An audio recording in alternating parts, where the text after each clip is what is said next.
Hi again. In the last video, we talked about travel time budgets, and at the very end, I described how, in a lot of cases, folks don't seem to adjust the amount of time that they travel when they're able to travel faster.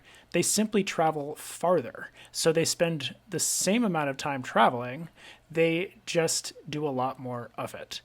This is the underlying basis for a phenomenon that we called induced demand, which is incredibly prevalent in transportation and unfortunately helps explain how we have not really been able to build our way out of transportation problems, particularly things like congestion, but rather, in many cases, actually seem to have exacerbated problems like congestion by building increased capacity for transportation, particularly around increasing mobility. Things like building larger highways with extra lanes that somehow just seem to fill up again right after we build them.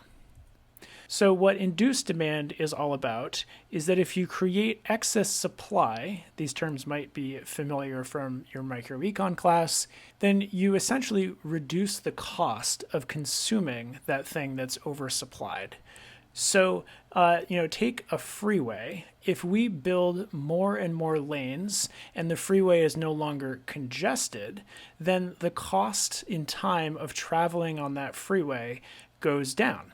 And when things don't cost very much, then what people do is they buy more of them or they use more of them.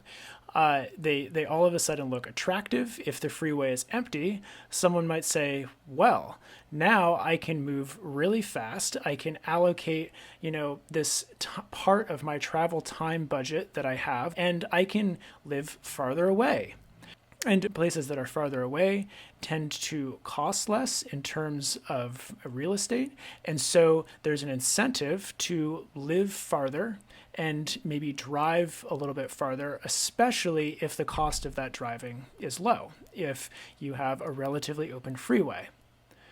So that is the idea that if you build more, you actually induce more use. You induce demand to that piece of infrastructure.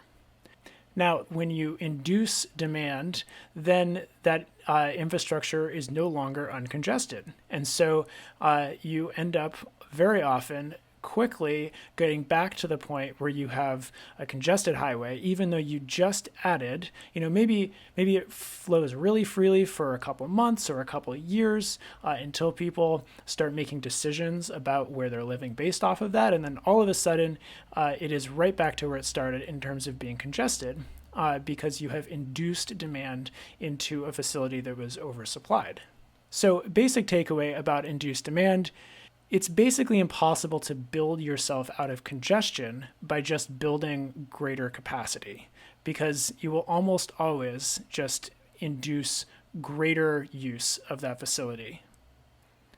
So along the way of building facilities that allow folks to move faster and therefore travel farther, you end up with some pretty substantial feedbacks between transportation and land use. And so what this means is that faster transportation systems moving in the direction, for example, of personal vehicles, disperse development in space, and as our cities become more dispersed, it actually encourages more development of even higher speed transportation systems reaching even further out in order to address issues like congestion. And so there's this feedback between building more transportation systems that are fast and are dispersed and having dispersed land uses and so on and so forth that can very quickly land us in a situation of sprawling urban development.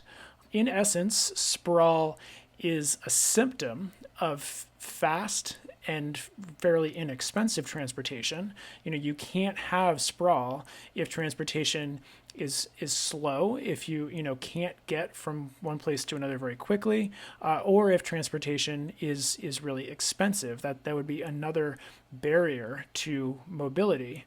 But it's also not entirely fair to just say that sprawl is a symptom of transportation. Our transportation systems are also a symptom of sprawl.